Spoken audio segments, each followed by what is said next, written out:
Talks or Detox with the very renowned and appreciated Mr. John Cummings from the USA. John, thank you so much for joining in. We're really, really glad to have you today. I'm happy to be here. So, before moving on with the discussion with John, I would like to give a small introduction. He holds a doctorate in education and with over 35 years of experience, that is, over 3 decades of experience of helping adult and children acquire reading, writing, and math skills. John has lived and worked in Nepal and Indonesia and provided consulting services in many countries, like in continents like Asia, Africa, Middle East, as well as the US. His work has included providing technical assistance, evaluation, programming, program designing, and policy designing and implementation as well. He was a vice president of the World Education, which is an NGO, director of the National Center for Adult Learning and Literacy at the Harvard's Graduate School of Education. He was also appointed by the White House in the Obama administration, focused on child literacy acquisition programs in the USAID, and a senior technical advisor for programs managed by the Education Development Center. He is currently a faculty member at the University of Massachusetts Center for International Education, and he's also a senior consultant at World Education. We're really, really obliged and proud to have you here, John. Thank you so much for joining our live. I'm happy to be here. Our audiences will be joining anytime now. I hope your audiences back from the US is also ready to join. And moving on to, first of all, discussing a little about your experience and a little about expertise and a little about literacy in general, right? Um, we can start the discussion by looking at how uh, adult literacy and children literacy both have seen a lot of difference. I think within the 3 decades of your experience, do you think there are some major changes that you must have observed that have come about from that time to today, like in contemporary times? Uh, well, when I started in this kind of work, there were a lot. There wasn't really a consensus as to how children or adults acquired and improved their literacy. But starting about 20 years or 25 years ago, uh, there was some really rigorous research that was undertaken both at universities here in the U.S. and universities in Europe, and this included doing some brain imaging and a number of other kind of approaches, and came up with the findings that for sort of 92% of children and adults, there's a standard approach of uh, teaching decoding, which is a skill, and practicing that, and then turning to using that skill uh, to accomplish tasks. So the task might be something like studying for a math test, or it might be entertainment, or it might be reading about your religion, or reading about a philosophy. Uh, so we knew how to do it, and then we had to we had to figure out how to train teachers and produce textbooks and um, supply students with reading materials at their grade level, and that has been difficult to on a national scale for many countries. They know what has to be happening in the classroom, and they've invested in making that happen, but it doesn't happen. And these are all policy implementation issues that have nothing to do with the science of teaching of reading. That's settled science. So, uh, starting, maybe a couple decades ago, Most of my work has been on trying to help ministries of education not only develop the correct policies but implement them.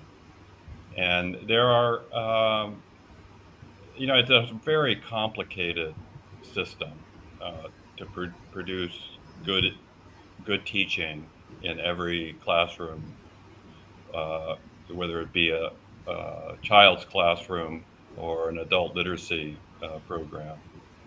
And just a few examples that I ran across. Like I was doing some work with Ethiopia, and they had developed a new set of very well designed materials to teach reading. Uh, but the materials were not getting to the school. And the reason was that they had to be trucked from the capital city out to the district city. And then the Ministry of Education office in that district had to take them and deliver them to the schools. But they had no money for petrol. So it's, people still, might want to talk about pedagogy, but we know how to do this. It's really how do you make it happen? And that's the problem right now. And it's both for adults and for children. Right. Um, Also, with regards to this pedagogy, I feel through moving times, I feel something that struck you, or something that was a major flux point, or a transitional point with regards to how literacy expands in people. How it expands, how it gets. How it goes to people specifically after working in third world countries and third world continents. How do you see the expansion of literacy happening around? Uh, well, I think has been happening, um, and uh, it could happen at a larger scale and faster, but it's not a instructional issue. So, um,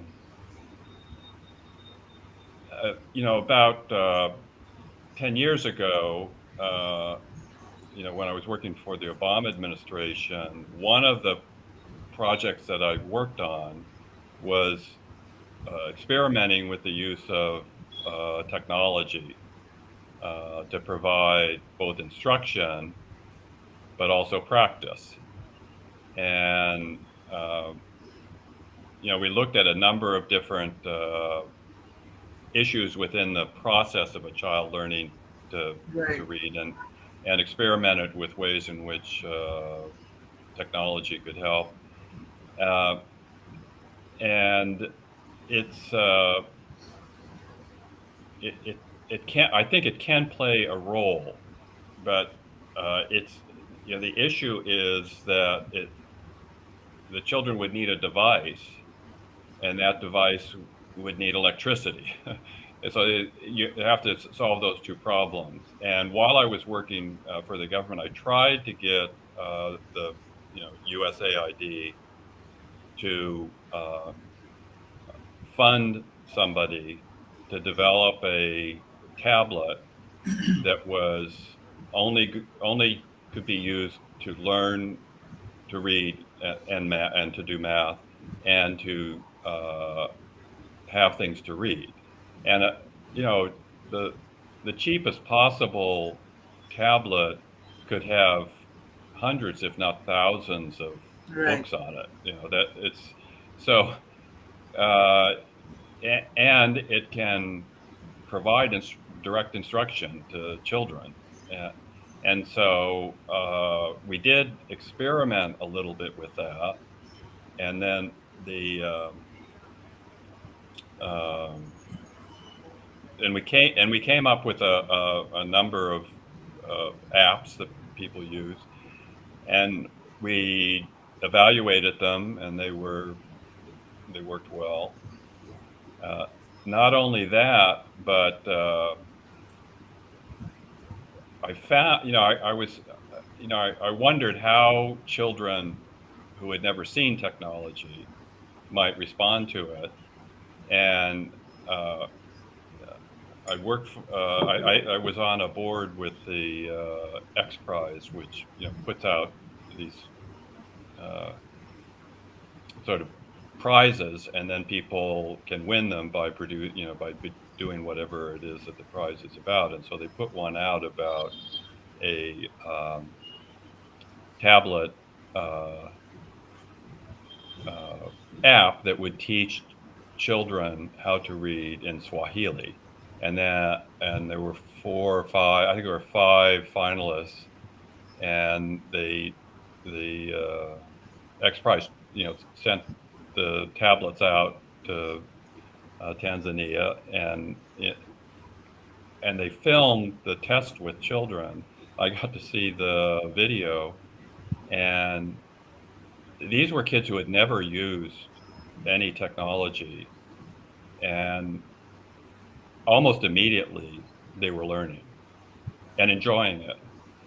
And there was one there was one of the videos was of two boys who were sitting next to each other, and one had figured out the app and was working it really well, and the boy sitting next to him uh, had not figured out the app. So the boy who was already working with it, uh, instead of using his right hand to continue playing the game that was teaching him how to read, switched to his left hand. And then with his right hand, at the same time, he showed his friend how to use the app. Right. And so there is really no barrier to the children learning how to use the technology. So the Absolutely. barrier, how do you get the technology out there? And uh, it seems to me that one of one of the big technology firms, and you have them in India, so maybe it could happen there, could design and produce a single, uh, a tablet that can only be used to learn to read and to practice reading. Right. And So, I think that's the solution. in summation, what we need and what we're looking at largely are policy changes, right? Like policies that can happen or help in bringing technology closer or bringing students closer rather in a classroom, right? Don't you believe uh, technology, or don't you believe better policies in that regard are going to really be helpful in creating an impact for literacy and numeracy? I think that the policies are there. It's the implementation of the policies. Right. And, you know, one problem in primary school, in the primary school setting, is that sometimes the teacher is not in the classroom. And there are many reasons for this. Uh,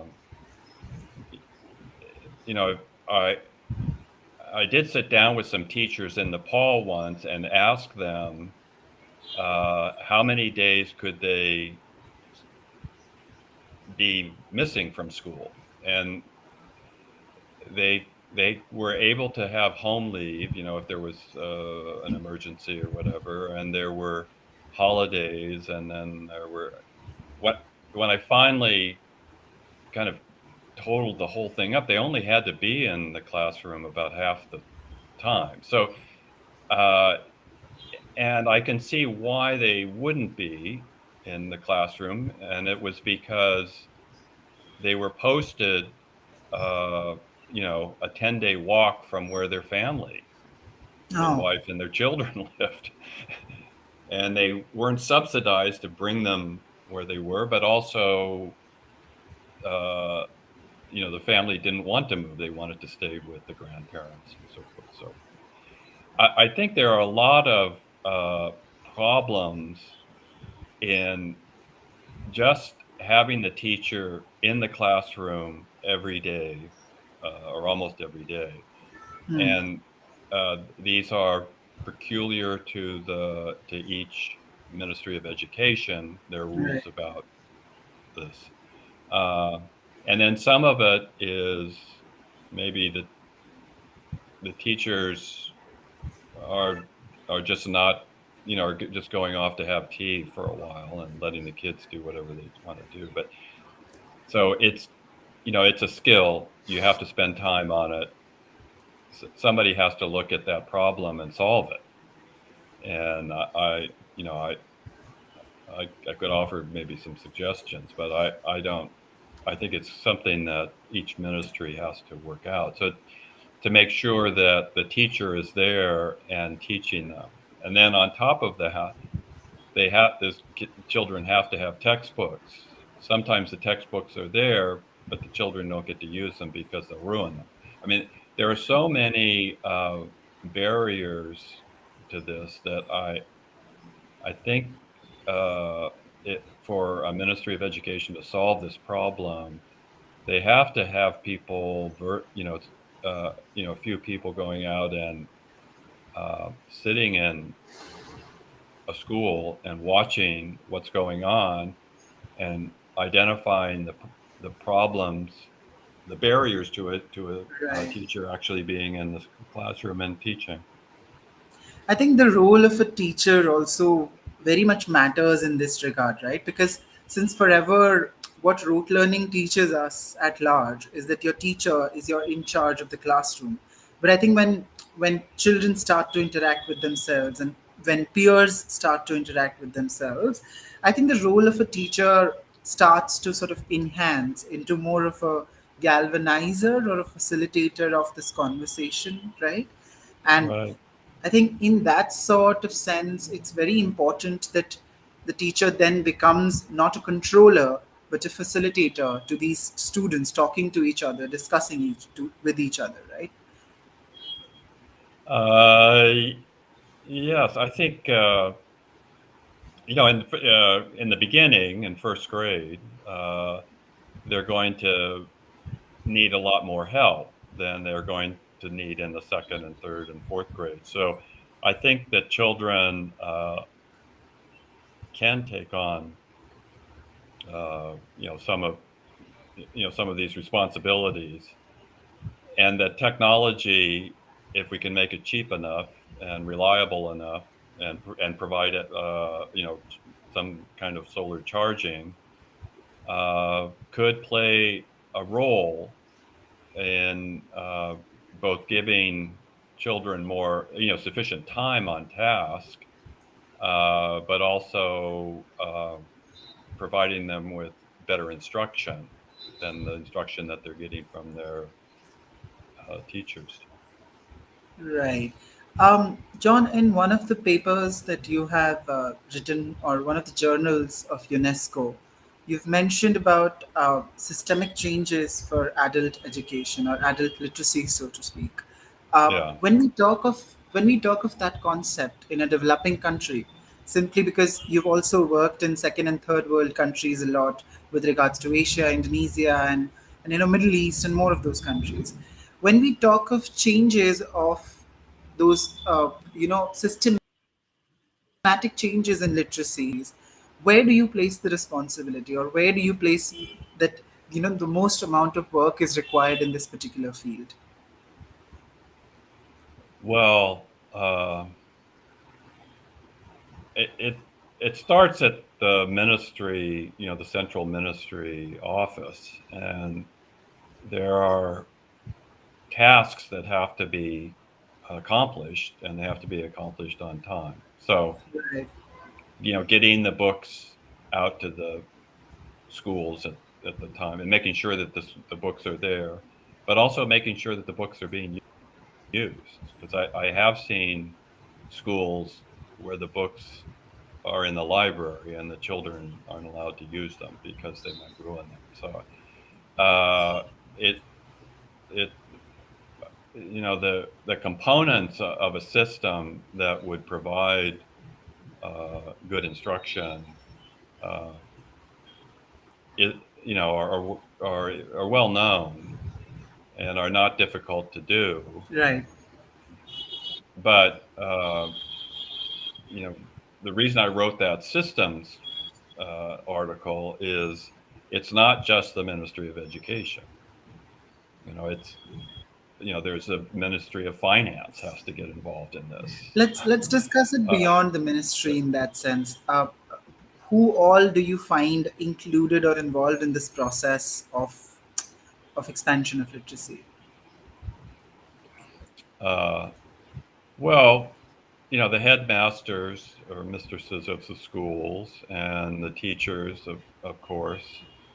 Uh, but uh, parents need to be involved in this as well. And, um, a lot of the schools that I've seen, there's really no interaction with the parents at all. The interaction of the headmaster or mistress Right. and the teachers is looking, up the bureaucracy towards uh, the Ministry of Education. So there are so something that's some kind of administrative uh, entity of the Ministry of Education that's closer to a cluster of schools has to be empowered to uh, take on this task. But those people need to be educated so that they know when they go into a school, they can say, "Oh, these kids are not learning how to read. They're not getting good instruction." And they must know Right. how to solve those problems. Indeed, that problem solving attitude, or more than the problem solving attitude, I think a better implementation of Yeah. things, higher levels of the management, and then coming down to the lower levels. I think that is very important, simply so to enable a student or to enable children to lead a classroom, to to be around and to express and to emote. How important do you think, John, is this is this expression or this emoting by a student inside a classroom? Where do you see this going with regards to how children express within the classroom, or even adults for that matter? Uh,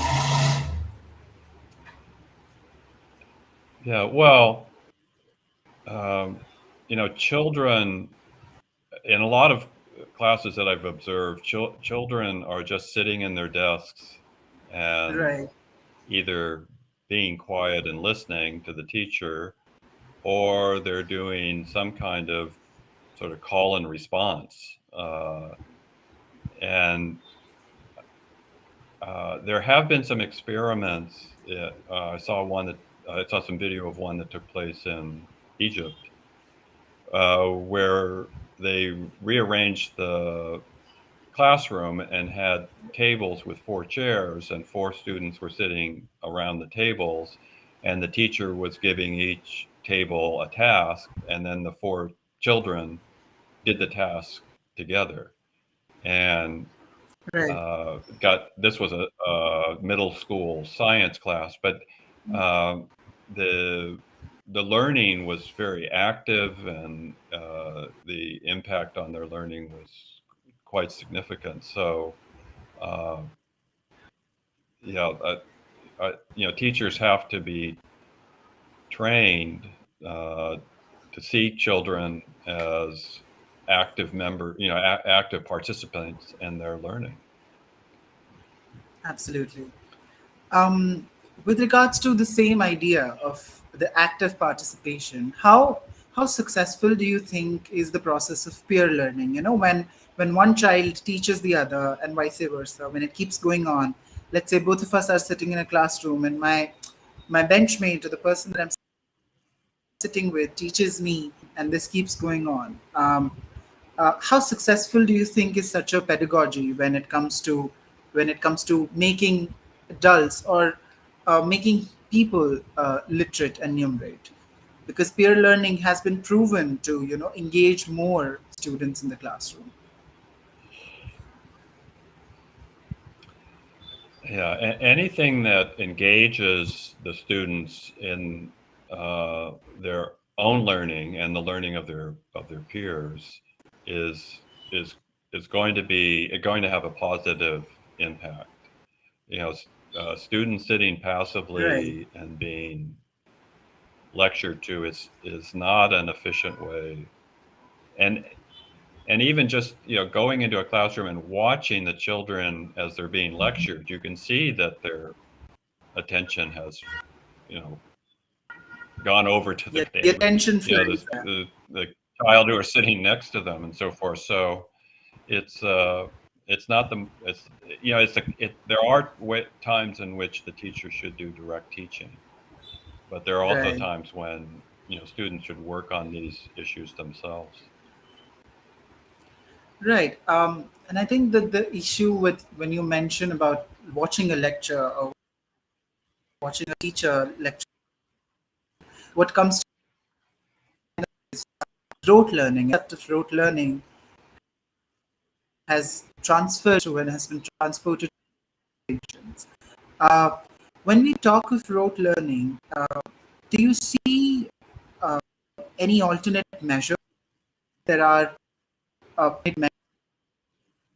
idea or pedagogy of rote learning when you lecture. Do you think students can be lecturing or without having to listen to one person at all points?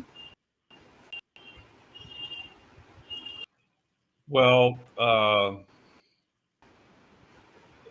specifically on literacy, literacy is a skill, and uh, if and let's say playing cricket is a skill. Now, if you saw, a cricket team, in school, kids just learning how to play cricket for the first time, and the coach was just lecturing them about the rules and how to play the game and so forth, and then that was it, you would say this is really not going to work out. The Right, children have to be active participants, and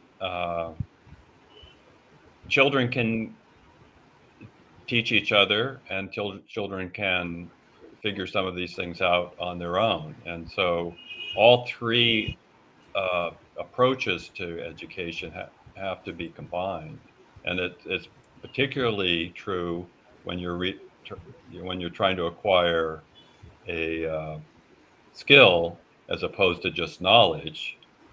Uh, that you have to be active in your that each student has to be active in their learning.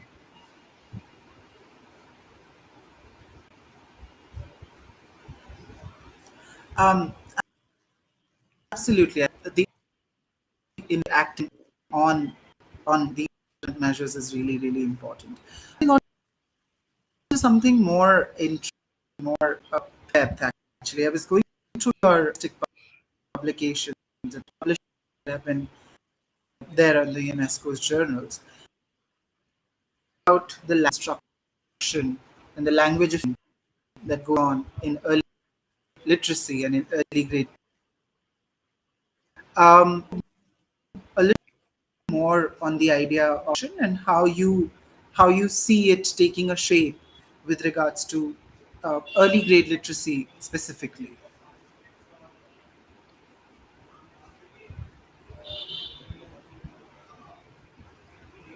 So what is the question? Am I audible?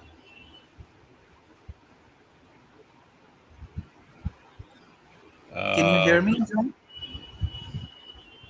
and now I can hear you. Yeah. Could you restate the Yeah. question?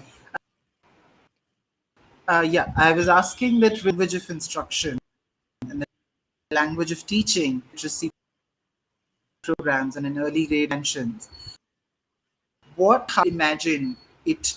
I mean, how do you imagine the language of instruction to make the literacy towards a better direction? Like, where do you place the responsibility of? Because you've talked a lot in your research, in your publication. Well, there's been a good randomized control trial on this. I mean, in the U.S., uh, where these were Spanish-speaking children who didn't speak English coming into an elementary school in grade one, and they put them into two groups. One, they didn't teach them how to read initially, but rather taught them how to speak English. And the other group, they taught them how to read in Spanish while Okay. teaching them how to speak English. Okay. Both approaches work. So there are these two options. Now, in the United States, where most children who don't speak English in the school system speak Spanish, you can do Spanish literacy. It's much easier, you know. But if a student speaks, Arabic, that's not going to work because there are very few teachers in the United States who speak Arabic. But you can do it either way. So you have to look at whether you want to try and uh, teach kids how to read in multiple languages while you're teaching them how to read the national language or speak the national language. Correct. Once they can speak the national language and read their own language, they will on their own learn how to read the national language. You don't have to really do much instruction. Right. That way, Once you've learned how to read in one language, you can learn any other language. absolutely, absolutely. And I think that also forms the basis of any child or any student who's growing to become an adult or who's going to take more responsibility, learn more languages, learn more about the world around them. I think that then the language becomes a very important, uh, classifier, or the language becomes an important decision maker in that process, don't you think? Yes. Uh, the the other uh, impact of thinking about reading as a skill uh, is that children have to do a lot of reading. Right. They can learn how to decode with just one book, but they can't learn how to read and understand and use text without reading a lot of different Correct. books. Correct. And they can read some of them for entertainment and some of them for doing their schoolwork and some of them they have to have multiple tasks that they use that skill for. That's very interesting as a concept as well. I think, uh, and I think the more and more the skills they acquire, it happens them, like it helps them in enabling more and more in the future. We're getting comments. We're getting a lot of comments from our audiences, and one of the viewer has mentioned how the transformative pedagogy that makes us move one step closer to a child, or one step closer to the better world, is moving from a child centric class to a child led class, like to something that's surrounded or centered around children versus something that is driven by children within a classroom. What are your thoughts on that? uh, Children like to have responsibility. You know, they thrive on responsibility. Correct. And if if you go into a classroom and all the students are quiet, then a lot of them aren't learning anything because they're thinking about something else, Right. you know, recess or lunch or Absolutely. whatever. But yeah, it's not difficult to get children involved in learning activities. Right. Uh, Particularly in the beginning, like in first grade, there are some. Let me just digress a bit. The reason why it took uh, the human race uh, hundreds of thousands of years to get around to learning how to read, inventing reading, is because it requires connecting two parts of the brain. You know, the part that sees things and the part that hears things, and you have to, when you're acquiring reading, open up this path. I mean, the pathway is open for almost all kids, but you have to use it and get this going back and forth. Right. And that's why we've only been reading and writing for 6,000 years, is because uh, it it takes an effort, and that effort, it at the cellular level is making changes in the brain, Right. and so they need a lot of time on it, and so it has to be entertaining a little bit, and then that's easy to do with reading. They do, and I think the idea of engaging a child here, or making them curious, or making them entertained with regards to what they're taught or what they're being uh, fed in, right? I think one thing Yeah. that comes to my mind here is what Devi Sansthan does as a pedagogy as well, which is your accelerated learning for all, which is the alpha pedagogy, and I hope you're aware about that. So in the alpha pedagogy, what we do is that we make the children aware of the sounds and aware of the concepts more than to lecture them, and to make them curious about what it is. So we show them the picture of a cat to take the sound of "k," which is the starting, which is one of the starting sounds, right? And I think this way you sort of engage the student into thinking, okay, this is a picture that I see of a cat, and what sound does it make? So that way, the child or the student or even the person who's the learner who's getting learned or who's consuming this information gets more and more curious about it, right? That's where they engage. That's where the pedagogy, the alpha pedagogy, also engages students better, right? Uh, yeah, children are naturally curious. Uh, so are adults, Right. and so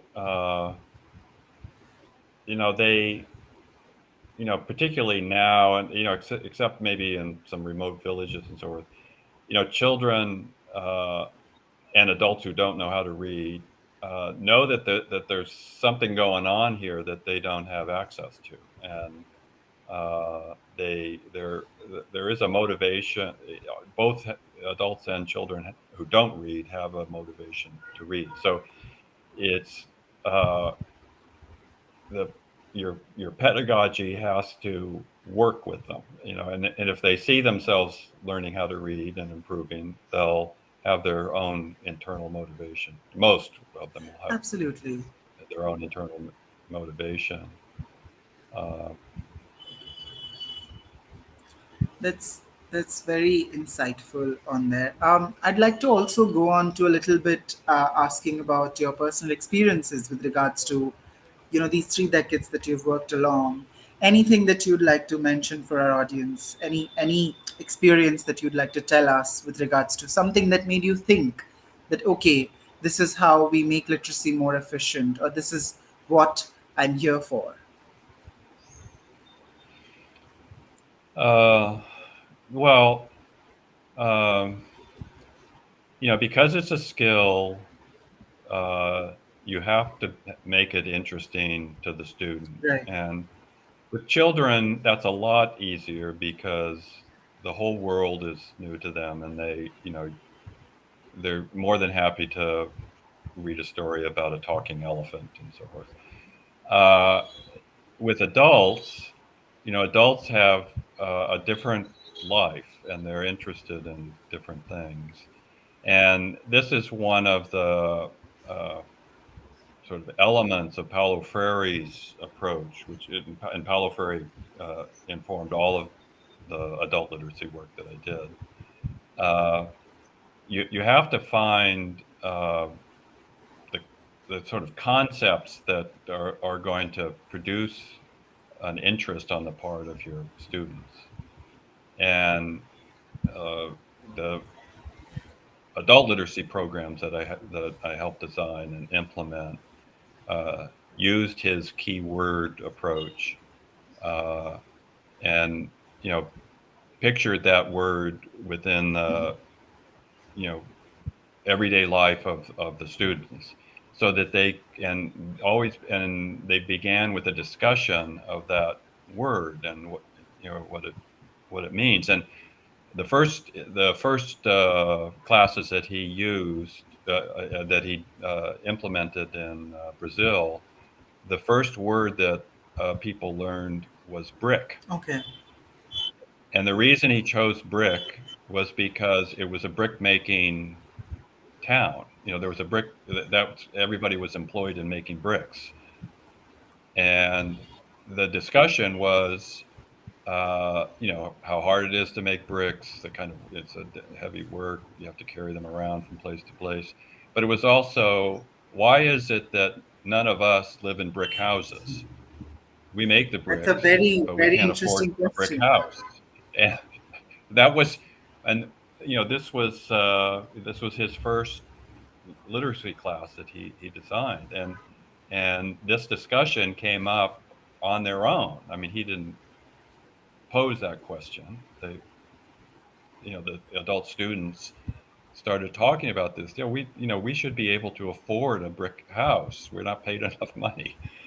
It's so uh, you know this with children, they have different interests. They don't have these kind of responsibilities Right. and so forth. So, but Frere's insight that you have to have something that is challenging them to uh, learn and act on that learning and so forth. So, uh, quite often children's books start with an animal Right. because children are just naturally interested in animals. And in fact, there was a study done in Cambridge, which is where Harvard is located.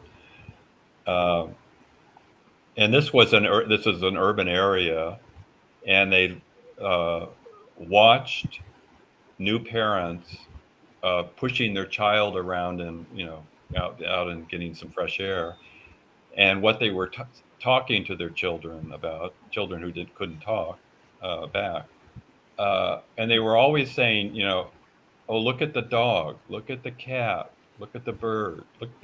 They were, these urban dwellers were teaching their children about the natural environment, and it was across all socioeconomic levels and so forth, that this is what people do. And so adults naturally know that you have to teach your children how to read by teaching them words that are they're interested in, mommy, daddy, It all this kind of starts with, I think stuff. it starts with those visual and audio visual references at the beginning, I think.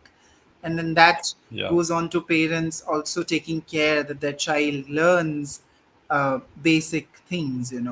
Like, for example, if I give you my personal example and to the audiences as well, like, so my brother has a son, and that son is like my nephew currently is 2 years old. He can barely speak. He does try to murmur or mumble a lot of words, but he does identify a lot many things visually, right? So, like, if I show him a picture of a car and I ask him what is this, he will tell me that it is a car. And then if I show him the Wow. photo of an apple, he will say that it is an apple, but possibly he can't spell it out yet because he's just 2 years old. So I think that way children do start to learn very early on with regards to this audio-visual memory, right? And I think this is exactly what has also happened in the bricks example that you mentioned, or even in more examples like how children or learners learn for that matter. One of the theories about how the connection between language and symbols occurred was, all of our ancestors came from Africa, Right. and it's a jungle area, and somebody goes out to get kill an animal to provide some food, and they had to see, in the jungle, they had to see an ear of an animal Okay. and know whether that was an animal that they could kill and eat, or if that was an animal that wanted to kill them and eat them.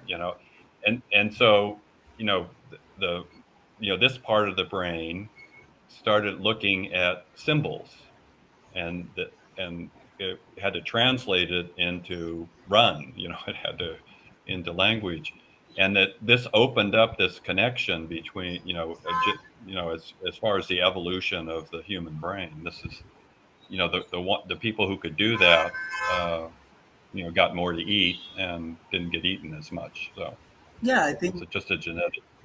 I think pedagogy wise as well.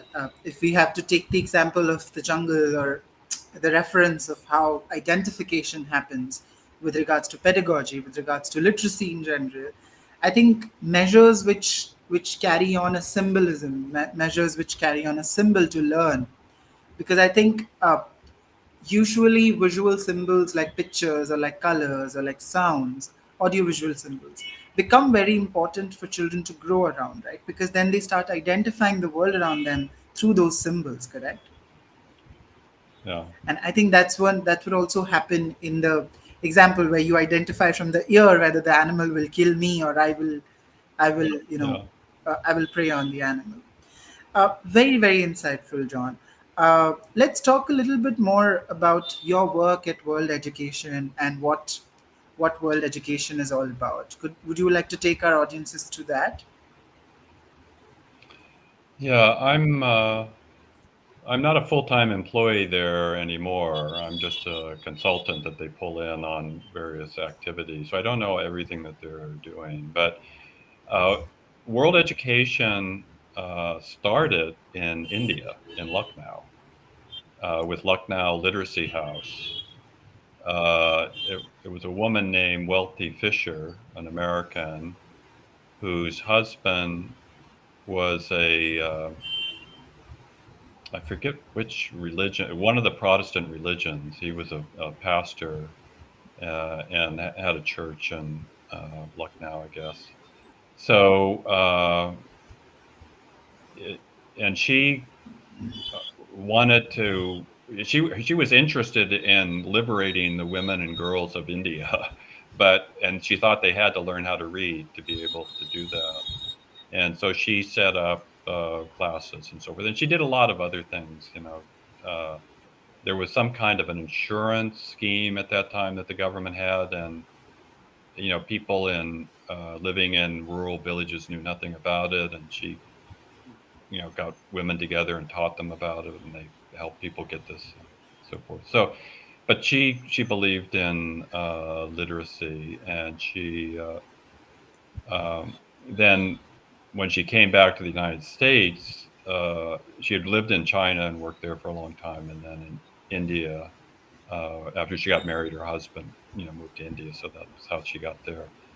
And she raised money for uh, Lucknow Literacy House, which you may have come across. They have a big publishing.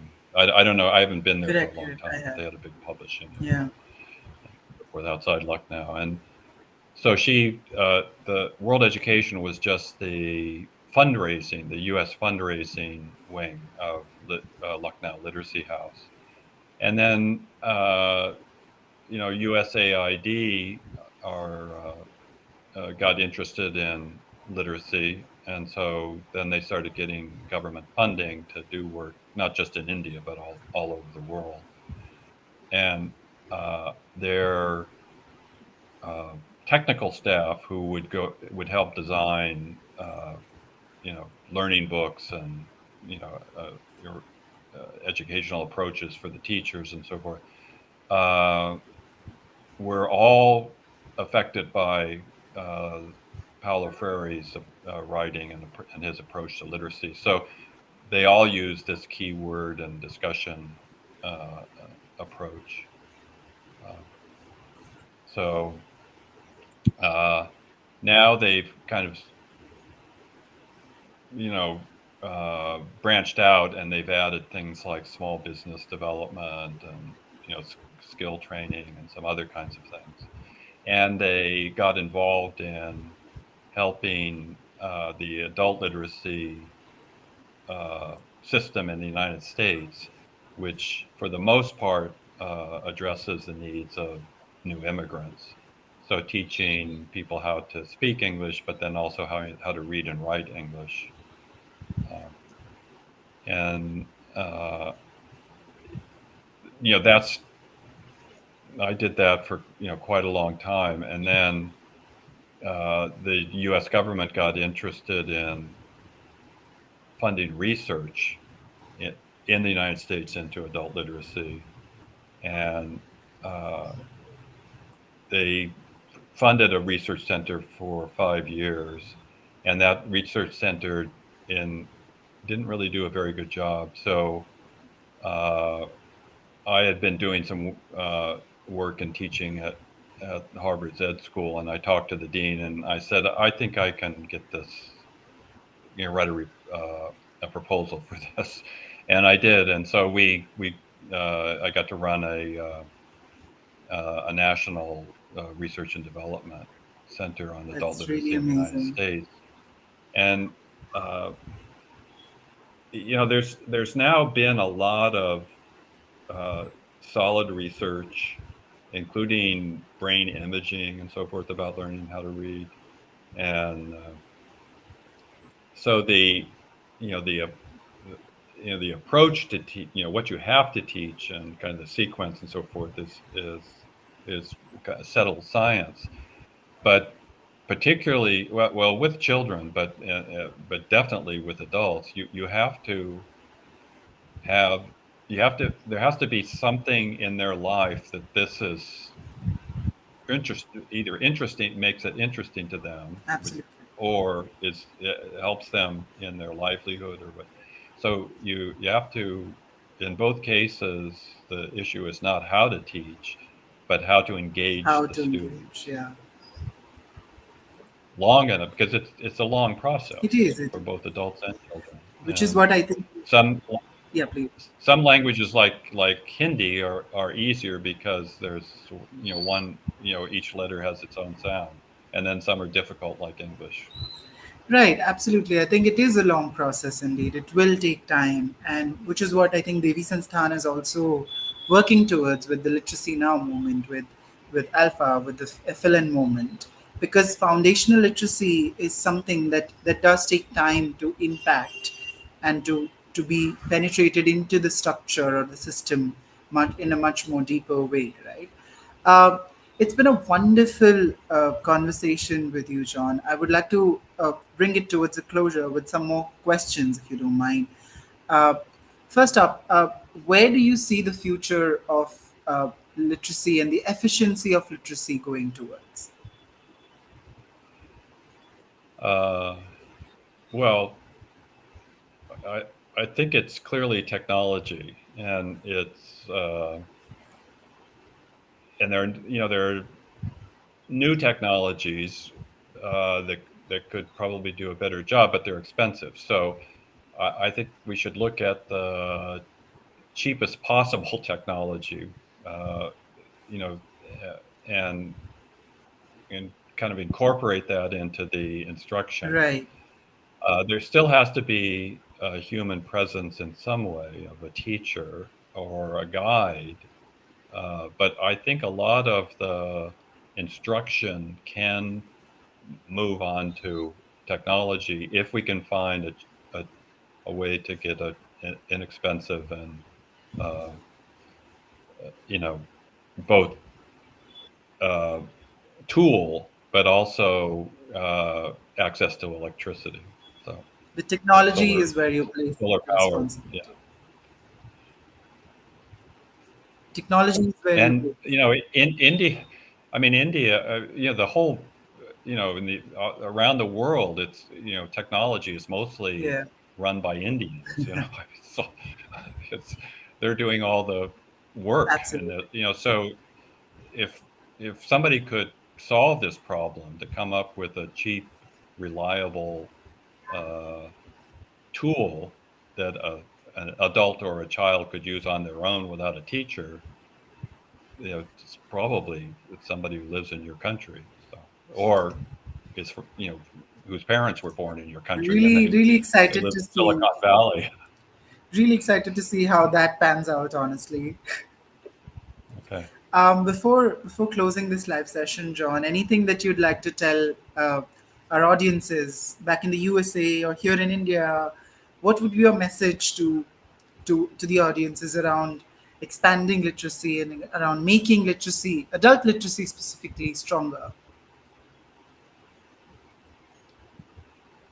Well, when I first started, there was a sort of reading wars were going on as to how to do that. And let's not fight another war. Let's, one side won, and that's the standard approach to teaching reading. It works, and it works with 98% of students, and those extra 2%, there's some problem in their brain that has to be overcome. So uh, I think that would be one, and the other is to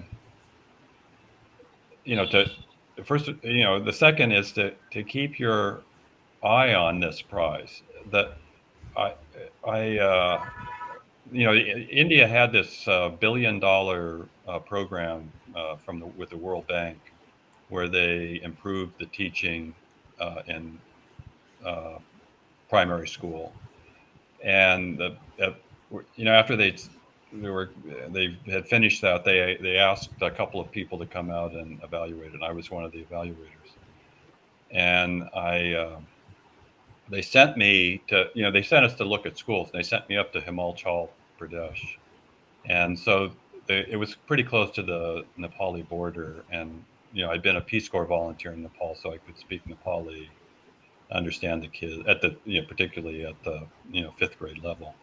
So I went to a school and asked them to, um, who's the smartest kid in the school, and it was a fifth grade girl, and they brought her in, and I gave her a fifth grade text, and I asked her to read it, and she was sub vocalizing each word, so she was I could see her lips moving, and then she would voice it. So she was reading at about 15 words per minute, or maybe 20. And I thought, why don't the teachers know about this and see it as a problem? Right. So I went to the training college in that.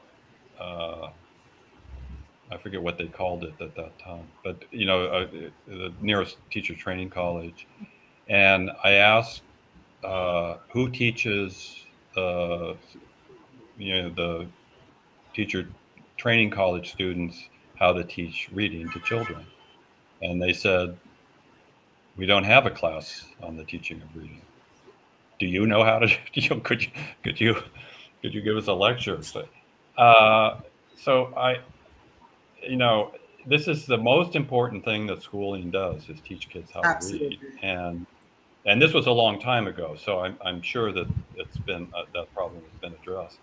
But you have to look at teacher training and make sure that teachers who are already employed know what they're doing, and that the new teachers know what they're Absolutely. doing. Absolutely. And uh, and then you have to be sure that each school gets that the teachers in the classroom, and that all the books arrive and so forth. But you have to start with looking at teacher training, making sure that first, second, and third grade teachers all know how to teach kids to read and improve their reading skills. That is really accurate, I would say, and also very insightful, because uh, the more you start with teaching how to teach, the better I think it goes on with regards to spreading literacy, spreading the word of literacy, and also giving, also achieving the goal of literacy or the global dream of education, so to speak. Uh, it has been a very, very insightful and wonderful, I think, knowledgeable session with you, John. Thank you so much for joining in. From India, I want to thank you on behalf of all of us at Radio Sankaran. And there are Okay. audiences also. I think everybody who joined in during the live, or even everybody who will watch it afterwards, will surely gain a lot from this session. will surely gain a lot from your experience and your expertise.